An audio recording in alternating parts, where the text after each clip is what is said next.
Hello there, good morning. Welcome to Breakfast with Nagaman Chetty and John Kay. Our headlines today. A final weekend push to vaccinate the most vulnerable as the government closes in on its target of 15 million jabs. If you're in one of those groups, what I'd say is please come forward if you haven't already got an appointment to be jabbed, because the more people who get this jab, the safer everybody is.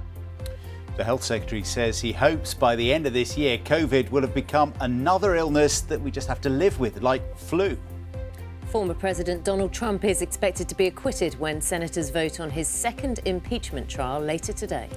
Good morning. Resurgent Scotland hope to build on their famous win at Twickenham in the big Six Nations clash today, but Wales have a winning start of their own to build on.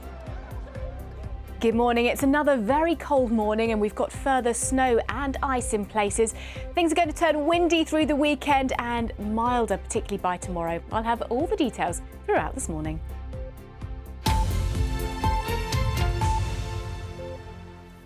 Good morning. It's Saturday, February the 13th. Our top story is that senior ministers will visit coronavirus vaccination sites across England today in a final push to ensure everyone who is eligible does get inoculated. Yeah, the government set a target of vaccinating 15 million people by the end of this weekend. Our health correspondent Catherine Burns has the latest.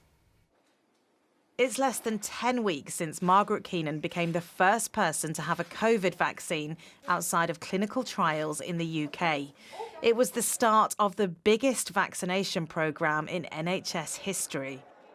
Then in mosques and museums, stadiums and pharmacies, more than 1,500 centres across the UK, over 14 million people have had a first dose of the COVID vaccine.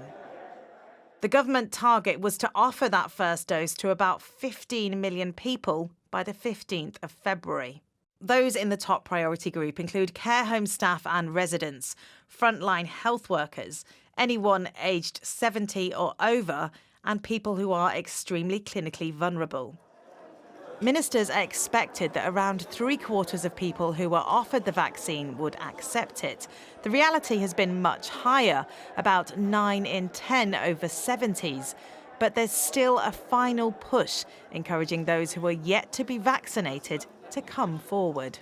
We're totally focused on meeting the target of offering by Monday everybody who's aged over 70 or a health and social care worker or who's clinically extremely vulnerable, offering them all the jab. And if you're in one of those groups, what I'd say is please come forward if you haven't already got an appointment to be jabbed, because the more people who get this jab, the safer everybody is.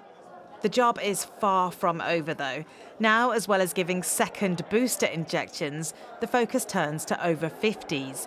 The aim is to offer a first dose vaccine to them by May and all adults by September. The government and the NHS will work with local authorities, charities and faith leaders to achieve this. Catherine Burns, BBC News.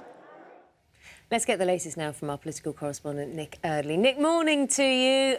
So optimism, I think, is the mood of our Health Secretary this morning. I think that's right. Morning, Naga, for a couple of reasons. One is that the vaccination programme, as Catherine was just saying there, seems to be going really well. The target's likely to be met of everybody over 70 being vaccinated this weekend. It then moves on to looking at people over 50, and ministers think that's all going pretty well. The other thing that Matt Hancock's talking about in an interview with The Telegraph this morning is better treatment for coronavirus, and the government is announcing this morning that it's going to fast-track some new drugs when they become available to make sure that people who do still get ill are treated the best way possible.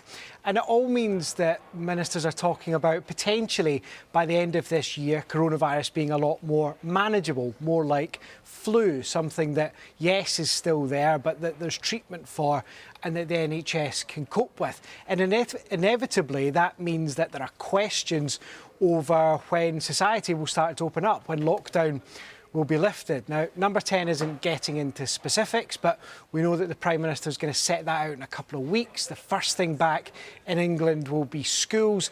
Lots of speculation in the papers this morning about outdoor hospitality, things like pubs potentially coming a few weeks later too. We'll get more details, as I say, in a couple of weeks. OK, look forward to that. Of course, we'll keep a close eye. Nick, thanks very much. Well, thousands of coronavirus home testing kits that were taken in a surge testing programme around Bristol have not been returned yet.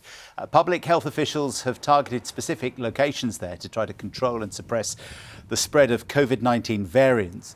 Residents living in 24 Bristol and South Gloucestershire postcodes are being strongly encouraged to get those tests and return the home kit as quickly as possible. Senators in the United States are expected to deliver a verdict on the impeachment trial of Donald Trump later today. Lawyers representing the former president say that he used routine political rhetoric when telling supporters to fight like hell shortly before a mob stormed the Capitol in January. Democrats say he incited insurrection and want him barred from holding office in future.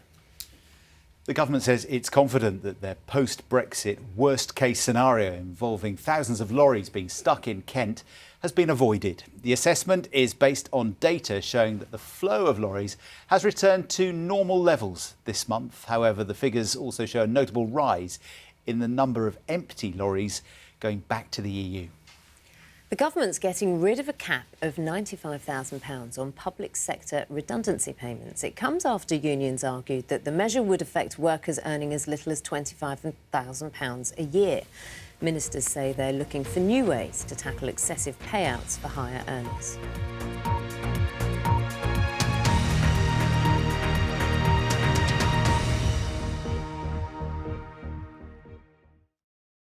See the headlines as they happen and watch BBC News live in the app and get the full story with bbc.co.uk/news. Follow the story for all the latest with BBC News.